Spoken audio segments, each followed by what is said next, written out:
오늘은 사도행전 2장의 전체적인 내용을 통해서 성령의 임재, 그리고 베드로의 설교, 그리고 교회의 시작에 대해서 살펴보고자 합니다. 오늘날 우리는 교회를 건물 혹은 조직으로 만들어진 것이라고 생각합니다. 멋진 예배당, 다양한 프로그램, 체계적인 시스템이 교회를 떠올릴 때 먼저 머릿속에 자연스럽게 그려집니다. 그러나 성경은 교회의 시작을 전혀 다르게 기록하고 있습니다. 교회는 인간의 손으로 세워진 것이 아니라 하나님의 시간 안에서 성령이 임했을 때에, 그리고 하나님의 말씀이 선포되었을 때에 탄생한 공동체입니다. 사도행전 2장은 오순절에 성령이 임하신 사건으로 시작합니다.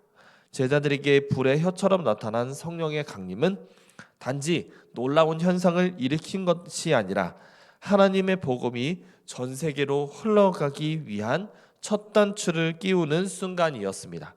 그리고 그 역사 중심에는 한 사람, 베드로가 있었습니다. 성령의 충만함을 받은 베드로는 많은 무리들 앞에서 복음을 선포합니다. 자신의 말이 아니라 하나님의 성령이 주시는 말씀을 통해 예수 그리스도의 죽음과 부활, 그리고 그분이 주와 그리스도이심을 분명하게 선포합니다. 그 말씀은 사람들의 마음을 찔렀고 그들은 회개하며 돌아왔습니다. 그리고 그날 3,000명이 세례를 받고 공동체로 모였습니다. 바로 그 자리가 교회의 시작이었습니다. 오늘 우리는 이 본문을 통해서 말씀하고자 합니다. 교회는 무엇 위에 세워져야 하는가? 그리고 나는 그 교회의 일원으로서 성령과 말씀 앞에 어떻게 서 있는가? 그날의 현장으로 함께 들어가면서 교회의 뿌리를 되짚고 오늘의 교회를 새롭게 바라보는 시간이 되기를 소망합니다.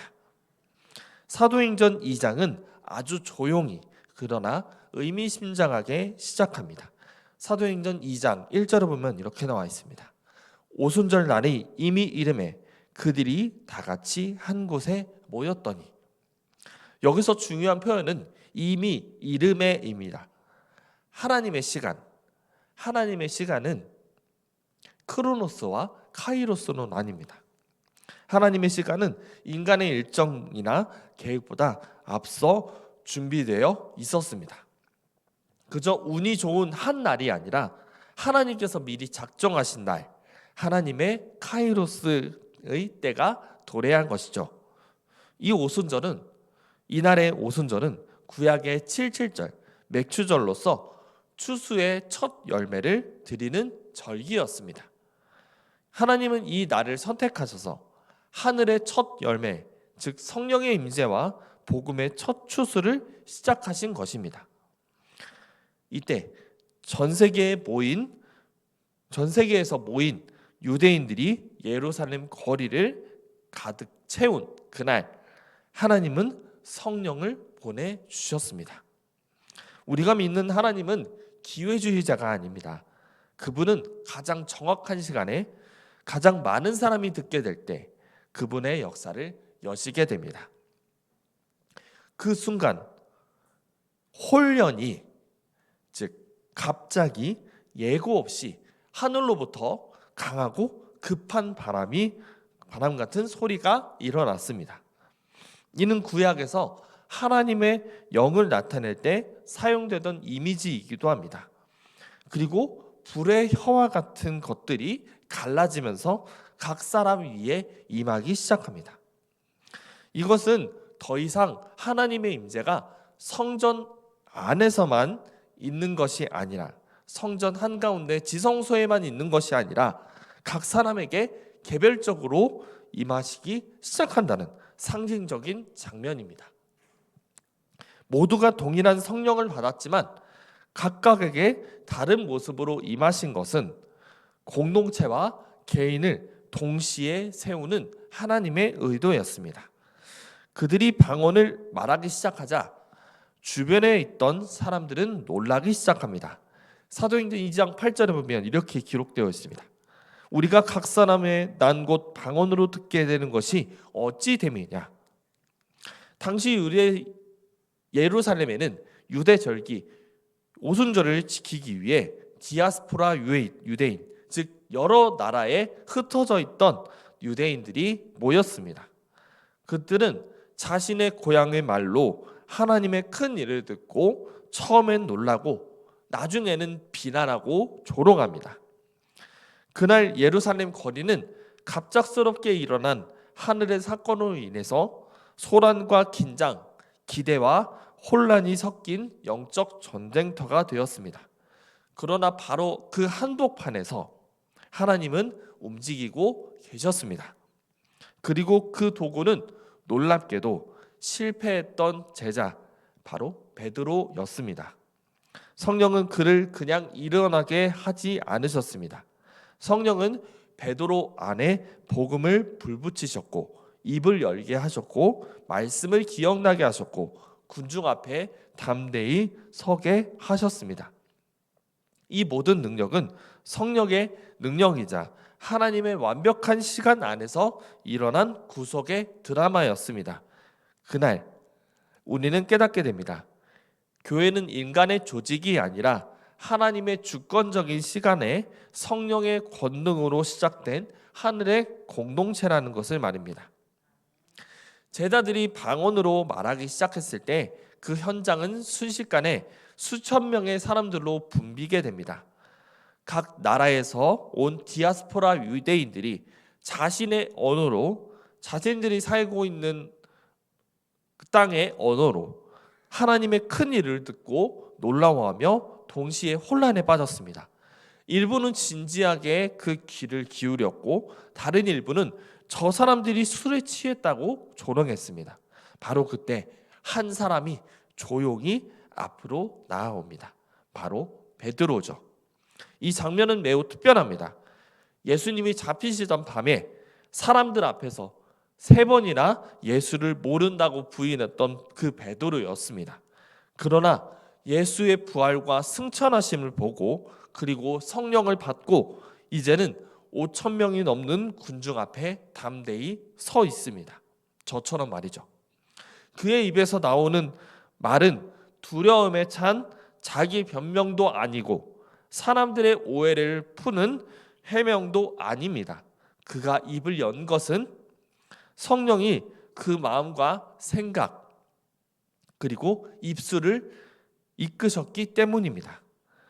우리 사도행전 2장 15절과 16절을 한번 읽어보도록 하겠습니다. 시작. 너희는 생각이 이 사람이 취한 것이 아니라 이는 곧 선지자 요엘을 통하여 말씀하신 것이니 일렀으되. 이 대목은 매우 상징적입니다. 베드로는 지금 일어나고 있는 영적인 현상에 대해서 자신의 감정이나 개인적인 해석을 하지 않습니다. 오히려 말씀을 들어 해석하기 시작합니다. 요엘 선지자의 예언을 인용하면서 지금 일어난 성령의 강림 사건이 이미 오래전부터 예언되어 있었던 하나님의 말씀의 성취임을 보여줍니다. 이것이 바로 교회를 세우는 설교인 거죠. 사건을 하나님의 말씀 안에서 해석하고 그 해석을 통해서 지금 시대의 청중에게 복음을 전하는 것. 이것이 말씀 선포의 정수이며 교회의 근간이 되는 설교의 구조입니다. 요엘서 이후에 인용 이후에 베드로는 청중의 관심을 예수 그리스도에게로 집중시킵니다. 하나님께서 나사렛 예수를 큰 권능과 기사와 표적을 통해서 너희 가운데에 증언했다. 너희가 그를 법 없는 자들의 손에 빌려 못 박아 죽였으나 하나님께서 사망의 고통에서 풀어 살리셨다. 이렇게 선포합니다. 베드로는 단호합니다. 예수님의 죽음은 인간의 계획이 아니라 하나님의 섭리였으며 그 예수를 살리신 분도 하나님이시다. 그는 감정을 자극하거나 분위기를 몰아가는 것이 아니라 사실과 말씀, 예언과 역사로 그 복음을 전개해 나갑니다. 그리고 그는 구약의 말씀, 다윗의 시편, 특히 시편 16편을 인용합니다. 다윗이 주의 거룩한 자가 썩지 아니하리라 한 그 고백은 실제 다윗이 아니라 장차 오실 메시아, 즉 예수 그리스도에 대한 예언이었음을 증명합니다. 사도행전 2장 32절과 2장 36절을 함께 읽어보도록 하겠습니다. 2장 32절 시작. 이 예수를 하나님이 살리신지라 다 이 일의 증인이로다. 26절입니다. 그런즉 이스라엘의 온 집은 확실히 알지니 너희가 십자가에 못 박은 이 예수를 하나님이 주와 그리스도가 되게 하셨느니라. 아멘. 이 구절 32절과 36절은 초대교회 신앙의 핵심, 그리고 모든 설교가 향해야 할 중심입니다. 예수는 주시며 그리스도이시다. 교회는 그 어떤 건물이나 시스템, 문화로 세워지는 것이 아닙니다. 예수가 주와 그리스도가 되심을 믿고 선포하는 그 고백 위에 세워지는 공동체, 그것이 바로 교회일 것입니다. 그리고 이 설교는 성령 충만이 무엇인지를 보여줍니다. 방언을 말하는 것이 성령 충만의 전부가 아닙니다. 성령은 사람을 하나님의 말씀 안에 세우고 그 입술로 복음을 선포하게 하십니다. 성령 충만은 곧 말씀 충만, 복음 선포의 담대함으로 나타나는 것입니다. 그날 베드로는 복음을 외쳤고 그 외침은 말씀의 뿌리를 받고 성령의 바람을 타고 수천 명의 마음에 심겨졌습니다. 그 외침 위에 교회가 세워졌고 오늘 우리 모두가 그 교회의 한 지체로 살아가고 있는 것입니다. 베드로의 설교가 끝났을 때 놀라운 일이 일어납니다. 조용해진 광장의 한 무리의 사람들이 깊은 충격과 회개의 마음을 안고 이렇게 묻습니다. 37절의 말씀을 함께 읽어보겠습니다. 37절 시작. 그들이 이 말을 듣고 마음에 찔려 베드로와 다른 사도들에게 물어 이르되 형제들아 우리가 어찌할꼬 하거늘.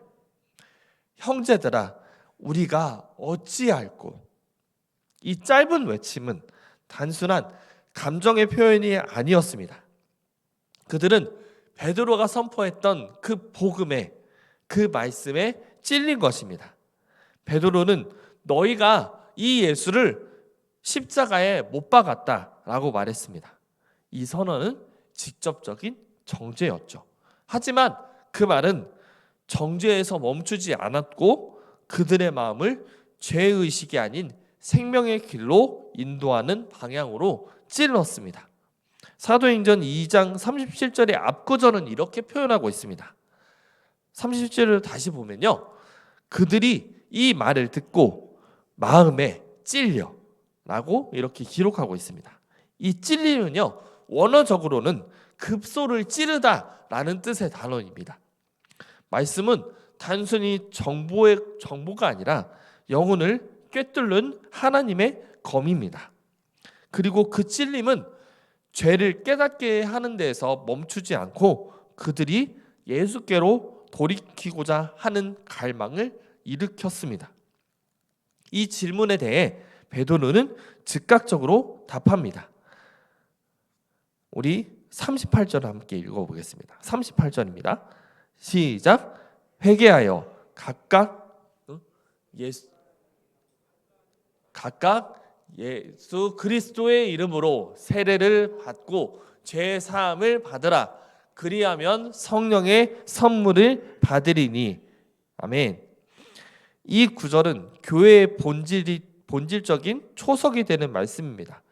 교회는 회개한 사람의 공동체입니다. 교회는 예수의 이름으로 세례를 받은 사람들의 모임입니다.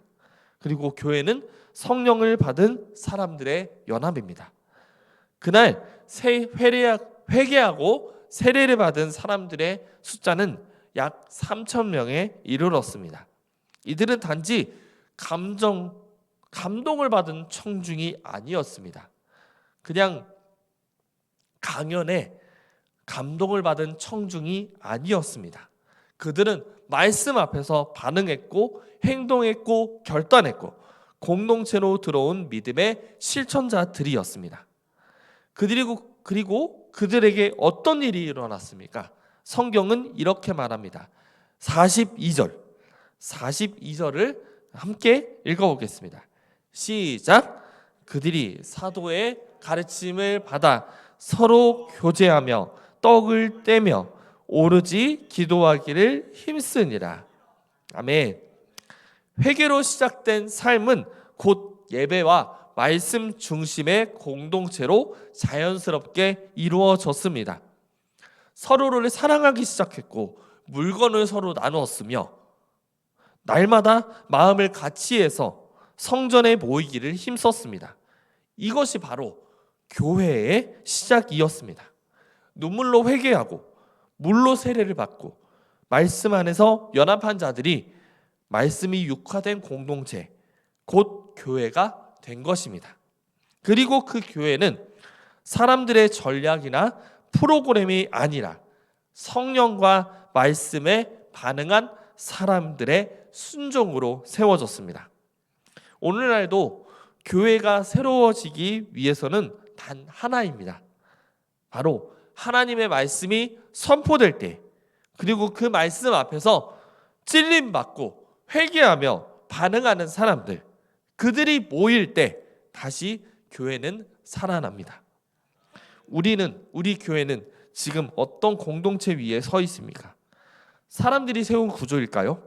아니면 하나님의 말씀이 찌른 심령들 위에 세워진 교회일까요?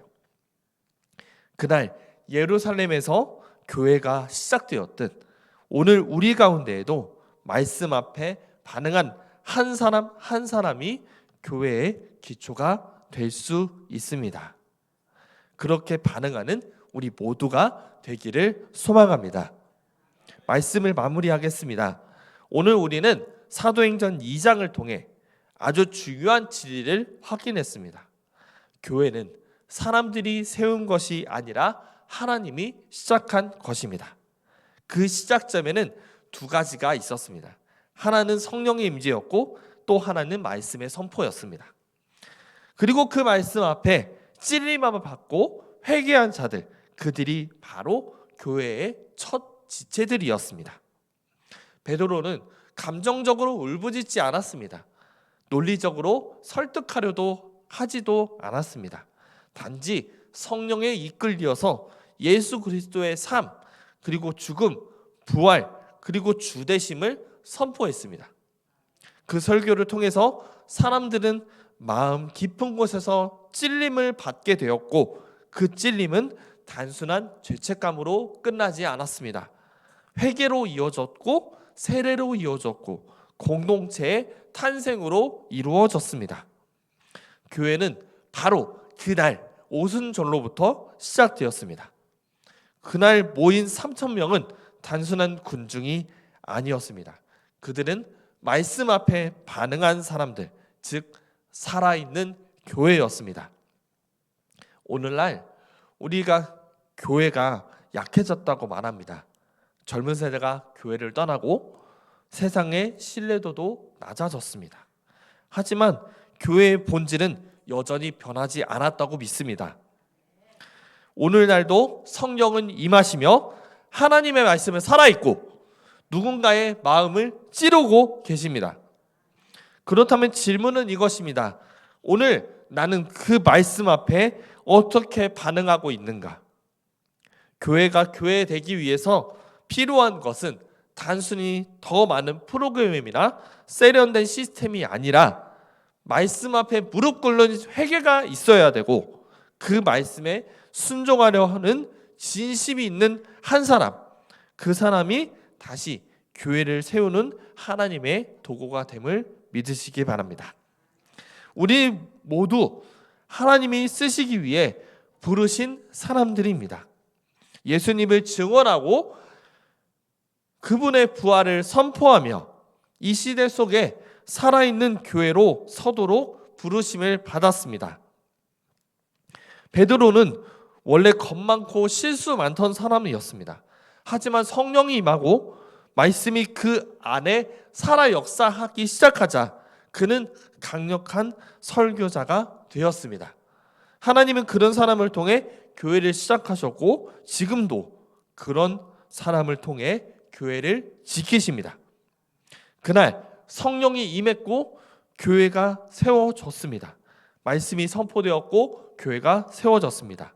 오늘도 동일한 성령, 동일한 말씀, 동일한 하나님께서 우리를 통해 일하시길 원하십니다. 바로 지금 이 자리가 그 시작이 될 수 있습니다. 오늘 이 말씀을 마음에 새기며 걸다합시다. 주님, 오늘도 제 마음에 그 날에, 그 오순절의 날에 찔림이 일어나게 하옵소서. 그리고 그 찔림이 회개가 되고 회개가 순종이 되고 순종이 교회를 다시 세우는 능력이 되게 하여 주옵소서 라고 함께 기도하며 승리하는, 오늘 하루 성령으로 승리하는 저와 여러분들이 되시기를 예수님의 이름으로 소망합니다. 아멘. 기도하겠습니다.